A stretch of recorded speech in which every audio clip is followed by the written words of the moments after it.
Hey, what's up? So you're gonna buy a condo or rent in a high-rise building. You know what? Don't even think about walking in the unit and saying, "Oh, I like this kitchen and this bathroom," and boom, sign the papers. Big mistake. So let me. This video here is a little bit of a learning video. You don't have to.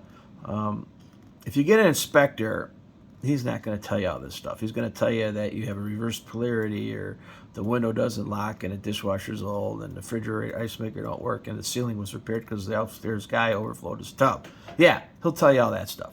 But here's some stuff you really need to know about. You want to find out if there's any issues. And how do you find out if there's any issues before you even sign the contract? You want to get what's called the meeting minutes from the board. I would go 12 to 24 months, because every month they talk about the issues. So if there's a brick issue, a settlement issue, if a kid fell off a porch and died and they got to hire a lawyer, that'll be in there. The crazy cat lady, she'll be in there. The roof leak will be in there. Oh, we got to get a new cooling tower because or new elevators. That'll all be in there. Man, if you get new elevators, cooling towers, roofs, parking garages underground, those are all assessments. So here you're going to buy this nice little condo, and then 3 years later you're getting assessed $500 a month. Right? You don't want that. Another thing you could do is, and I'll go through some of these photos here in a second. Another thing you could do is you could ask for the 10 to 20 year engineering future expenditure reports. They're projected expenditures. They hired engineering firms and they calculate, well, in 8 years, we got to do this and this and that. We got to put this much money in escrow, and we got to raise it 20% or 10%. So you know what's going on. Okay, you're buying a unit, you're buying this whole property. So take a walk around too. Like here you see the grading is poor, so you got to ask the management, hey, do the lower units have water problems, mold problems? Because you're going to pay for those. If you got a swimming pool, you want to know about who maintains a swimming pool. Okay, all right. You want to know about when it's open. You want to know which elevator you can use when you move in. You want to know, and you look at these steel lintels. All these brick buildings have steel lintels. Those go bad after a while. Those could cost you $500 to $5,000 a piece, and you might need special equipment. When you have a high-rise building, you got to have cranes, so you got to think about the windows. Are the windows safe? There's places in Cleveland where people fell out of windows. Think about those lawsuits, and then they had to replace the windows or put bars on the windows. You want to get all those details. All right. You want to also, ask them about the parking garage. Go downstairs. Don't look at your parking spot. Look at all of them. Look at the ceilings. And you'll see where the engineers that did repairs, you say, hey, when's the last time they did parking garage repairs? Because you know what? A parking garage repair is minimum $500,000 and up. And then you figure out, well, if there's, 10,000 people in this building, they're not. Let's say there's 100 people. You got to split that money. So check into that, okay? And walk around, look at the property. Sometimes you're on a seawall. You have a seawall, like, the seawall's going bad. You don't even think about that, but they own the seawall. Erosion, man, it could be $5 million. And so these are things you could get screwed into. And also, like, there's 9 of them are for sale. Oh, I wonder why 9 are for sale. If there's one for sale and there's 50 multiple bids on it, that tells you everybody wants that place. They've done their homework. It's probably okay. Okay. And then you look at the gas meters, they always do a gas test, but do a pressure test. They'll do it right here. So if there's leaks in your line, you might want to find out, hey, I want a pressure test done by the owner. This way they don't have to look for the gas leak, because they'll just shut the gas off till you find it. And that could be very expensive, trying to find a gas leak in a big building like that if one of those is yours. All right, because this one, obviously, you're paying the gas. See the gas meters? These are all separate utilities. So you probably have gas stove. Okay, the rails. Oh, look at the rails. Don't lean on them, but check them out. I've been in places where the spacing is too large. Okay, so a little baby can stick his head through and get stuck and break his neck. You want to check all that out. You want to check out the safety. Then parking garage too. You want to ask them, hey, do they have fans in the parking garage? Do they vent it? Is there carbon monoxide in that parking garage? You're going to be every time you go to your garage, you park your car, and then you go upstairs, you got a headache, and you have no clue, but it's because you just got whacked with CO, because there's not enough air exchanges in the parking garage. So ask them about the fans in the parking garage and how they operate. Okay, obviously, the city's going to handle all the fire and fire suppression. So, the city's going to check that out. So, you don't have to worry about that too much. They're going to check the elevator. Don't worry about that. But they might not check about fireproofing and what's the fireproofing made out of.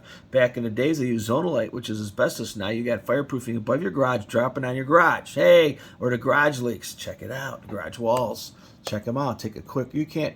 You want to inspect everything. Here, look at this one here.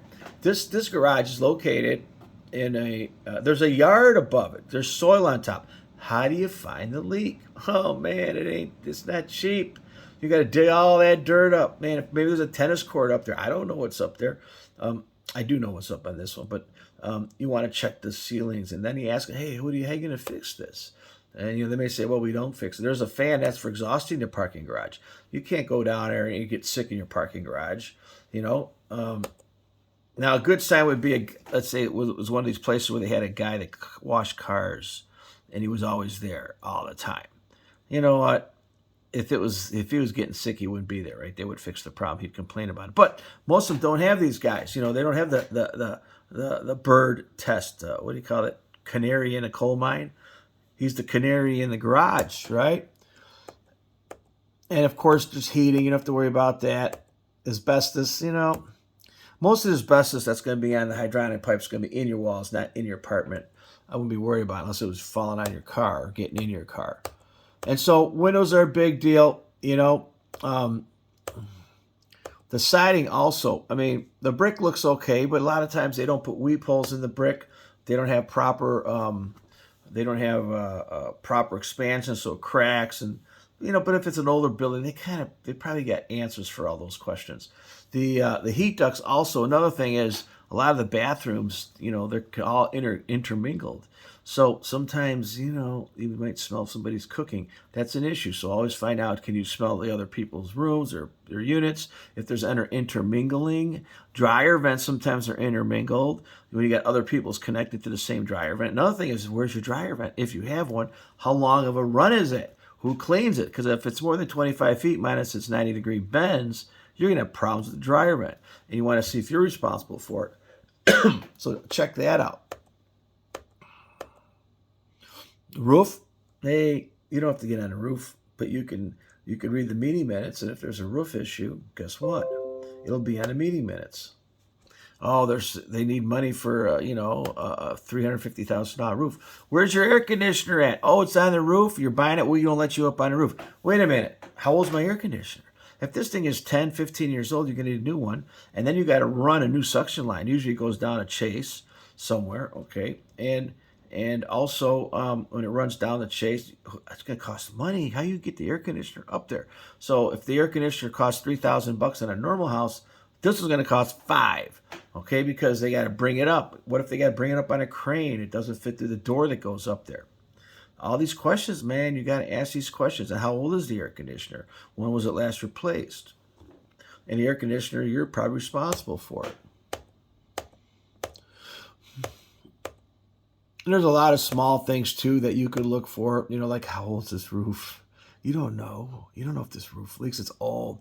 And because it's covered with stone, you don't know where the leak's at. So how do you find the leak on a roof like this?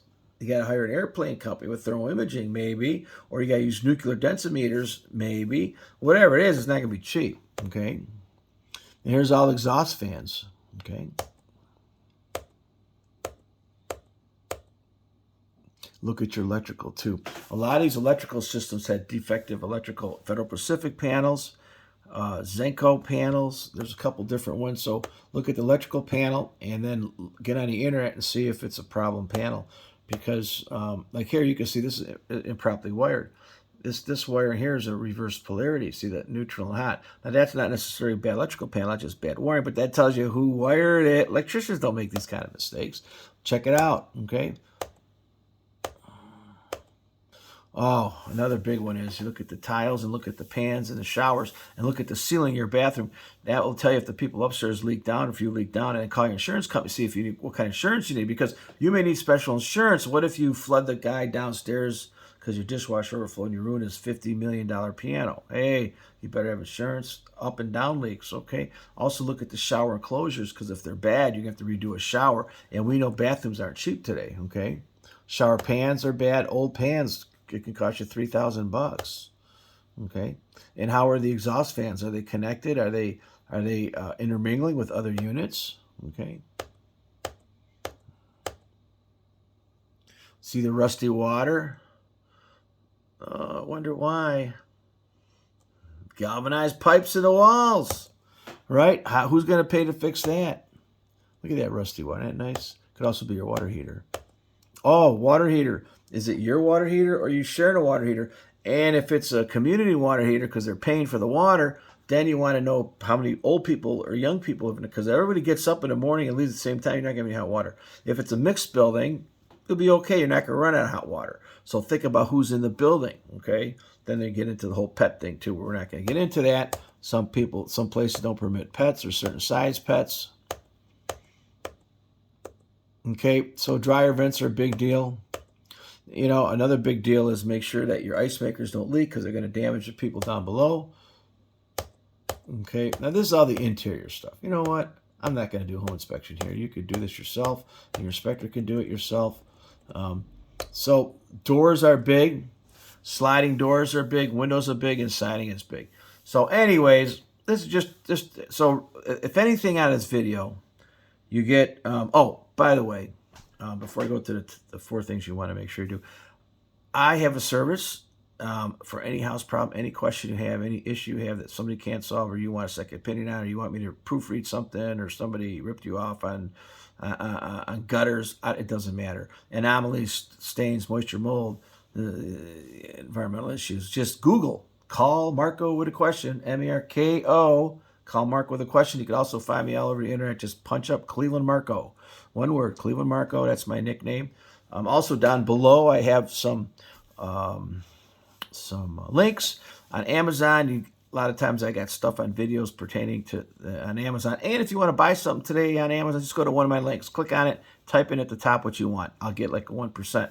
I appreciate it. I don't beg for money doing these things. Also, please rate and subscribe, ring the bell, call Marko with a question. And the number one thing you want to do is meeting minutes, 12 to 24 minutes. The number two thing you want to do is read the rules, regulations, and bylaws. All of it. Find out. Read them from top to bottom. That's 2. 3 thing you want to do is ask for the 10 to 20 year engineering future expenditure reports. It might be a different name, but they're the ones that they hire engineers to figure out how to allocate funds for the future, to see if the future assessments. 4.